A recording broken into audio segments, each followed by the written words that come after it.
Morning बच्चों।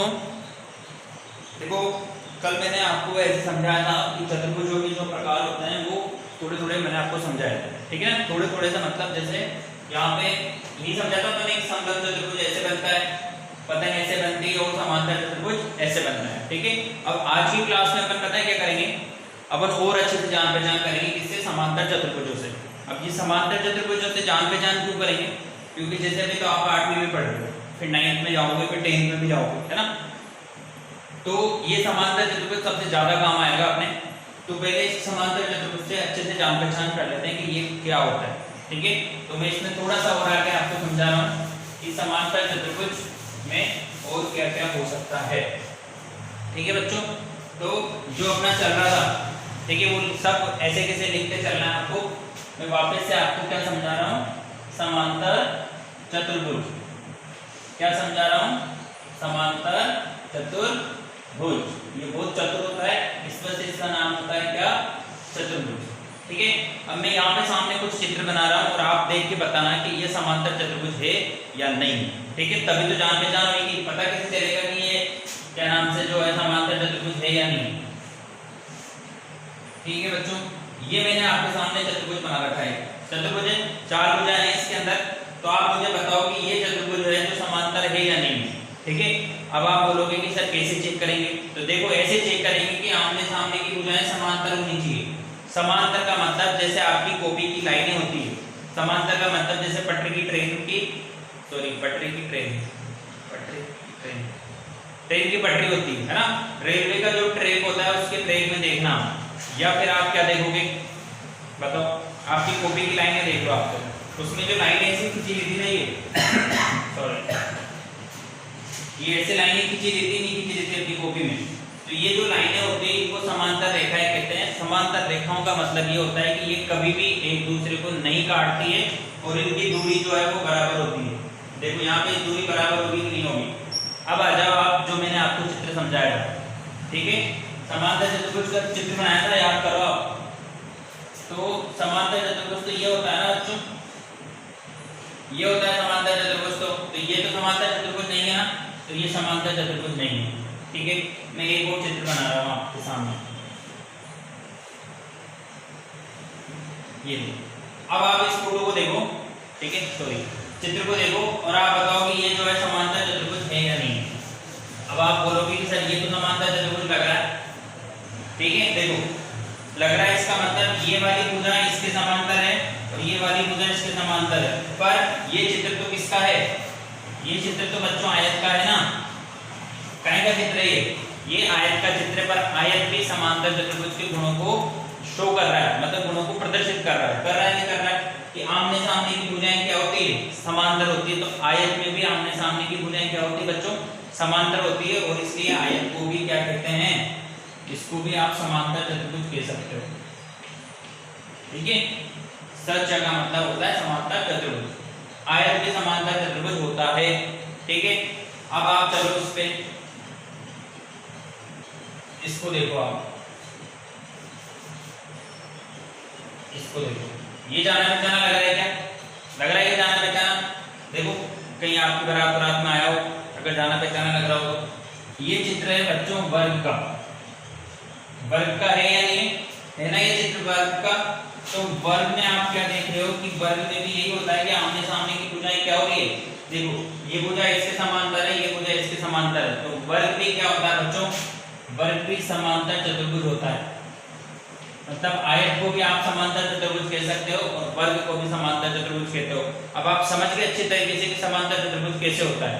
अब मैं ये फोटो बना रहा हूँ, ठीक है, देखो आप, ये चित्र है, ये चित्र जो है ये चित्र किसका है बताओ, ये चित्र किसका है, ये चित्र बताओ, समांतर चतुर्भुज का चित्र है क्या ये समांतर चतुर्भुज का चित्र नहीं बच्चों, ये है समलंब चतुर्भुज का। किसका है ये, समलंब चतुर्भुज। इससे पहले वाली क्लास में समझाया था ना, ये समलंब चतुर्भुज का हो गया, और ये किसका है, समांतर चतुर्भुज का। और अभी जो सामने दिख रहा है उसके हिसाब से ये काय का है, वर्ग का। तो आपको बात समझ में आ गई कि समांतर चतुर्भुज का चित्र कैसे बनता है, हो गई जान पहचान, समझ जाओगे देख के कि ये चित्र काय का है, समांतर चतुर्भुज का है या नहीं है, समझ जाओगे ना। समांतर चतुर्भुज एक चतुर्भुज है जिसकी सम्मुख भुजाएं समांतर होती है, मैंने आपको समझाया था पहले। अब देखो आप समांतर चतुर्भुज के अवयव समझते हैं पहले। समांतर चतुर्भुज के अवयव, ठीक है, समांतर चतुर्भुज के अवयव क्या होता है? समांतर चतुर्भुज के अवयव देखो, अपन को समांतर चतुर्भुज के चित्र को अच्छे से ध्यान में रखना है, क्योंकि अभी जो अपन पढ़ने जा रहे हैं वो सब किसके बारे में पढ़ेंगे? समांतर चतुर्भुज के बारे में ही पढ़ेंगे। तो ये चित्र होता है किसका बच्चों? समांतर चतुर्भुज का होता है, समांतर चतुर्भुज का। अब इसमें आप देखो कि सबसे पहले तो सम्मुख भुजाएं, इसके बारे में आप पूरी डिटेल रख दो, इसका एक्सरे कर दो। सम्मुख भुजाएं कौन कौन सी भुजाएं जो है ये सम्मुख भुजाएं बताओ? ये इसके सामने की भुजा है, तो AB के सामने की भुजाएं कौन सी है? CD है। और AD के सामने की भुजा कौन सी है बच्चों? AD के सामने की भुजा क्या है? BC। ठीक है, तो इसमें आप अच्छे से जान पहचान में क्या कर रहे हैं कि इसके सामने ये भुजा है और इसके सामने ये भुजा है। ठीक है, उसके बाद चलो आप, ये तो सम्मुख भुजाएं होगी, ठीक है। अब चलो आप सम्मुख कोण पे, सम्मुख कोण। अब सम्मुख कोण का मतलब क्या होता है बच्चों? सम्मुख का मतलब सामने, कोण का मतलब कोण। तो इसके सामने कौन सा कोण दिख रहा है? यहाँ पे ये वाला दिख रहा है ना। वैसे इसके सामने कौन सा कोण दिख रहा है? ये वाला। मतलब इनको आप क्या बोलोगे? सम्मुख कोण बोलोगे। तो कोण A जो है बराबर होगा कोण C के,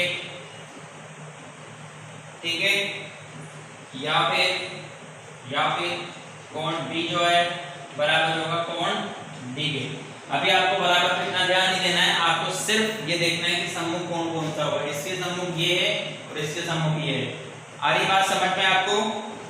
अब आप चलो सम्मुख कोण के बाद में आसन्न भुजाएं, ठीक है। आसन्न भुजाएं कौन कौन सी होती है? देखो यहाँ पे मैं आपको समझाऊं। आसन्न भुजाएं,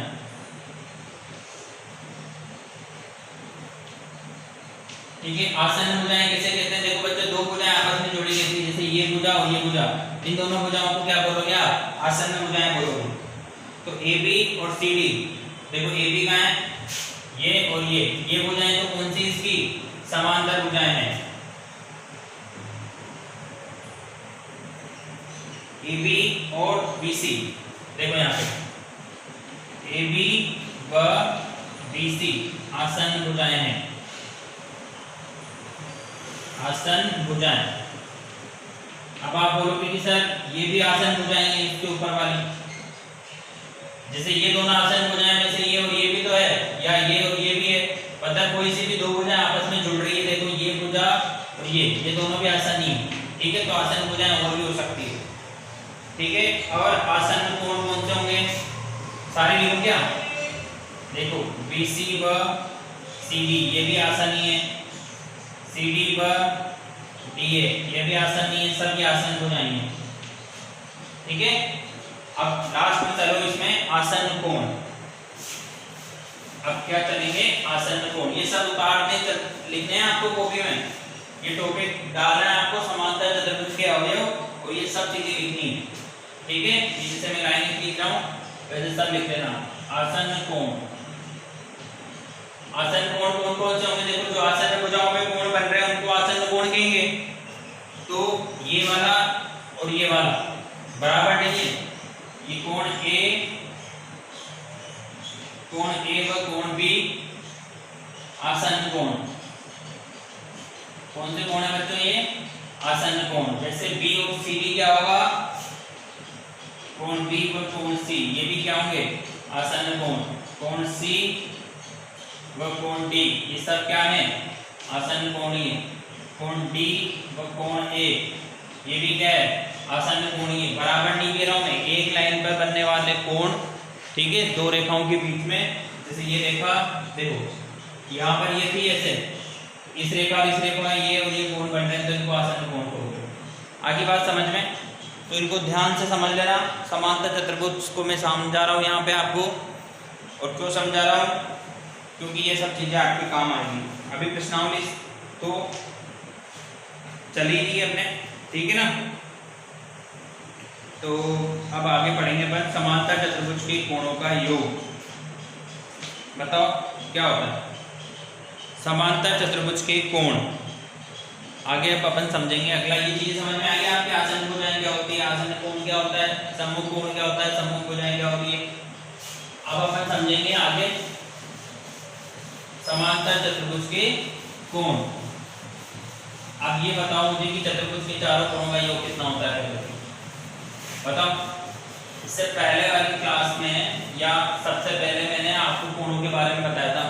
जैसे त्रिभुज में 3 कोण होते हैं तो योग कितना होगा 180। चतुर्भुज में 4 कोण होते हैं तो योग कितना होगा बताओ 360। तो कोणों के बारे में अपन कल पढ़ेंगे, ठीक है ना। Thank you.